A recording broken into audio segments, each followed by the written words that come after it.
Bonjour les numismates, bienvenue sur le 12e épisode de la chaîne Culture Numismatique. Aujourd'hui, nous allons parler de la pièce de 5 escudos, Portugal 1933. Pour commencer, petit rappel du contexte historique du Portugal en 1933. Le Portugal, à cette époque, est sous domination d'un régime autoritaire appelé l'Estado Novo, qui est, en français, l'État nouveau.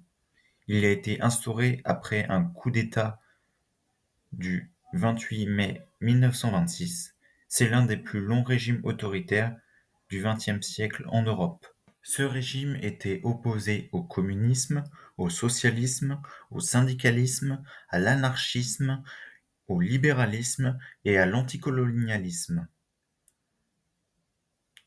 Ce régime était composé de conservateurs nationalistes qui défendaient avec vigueur le catholicisme. Maintenant, nous allons passer à la partie présentation de cette pièce de monnaie. Cette pièce de monnaie a été frappée de 1932 à 1951. Sa valeur, c'est 5 escudos. Sa composition est de l'argent 650 millième. Elle pèse un poids de 7 grammes et a un diamètre de 25,2 mm pour une épaisseur de 1,5 mm. Elle est ronde. L'atelier monétaire est l'Hôtel de la Monnaie de Lisbonne. Celui-ci a été fondé au XIIIe siècle. Ces pièces ont été frappées à la presse en orientation médaille et elles sont dorénavant démonétisées. Sur l'avers, nous pouvons voir une caravelle qui est un bateau du XVe siècle. C'est avec ce type de navire que Christophe Colomb a découvert l'Amérique. Les écritures sont en latin et nous pouvons lire les inscriptions Republica Portuguesa Fragoso Gragi da Silva, 1933.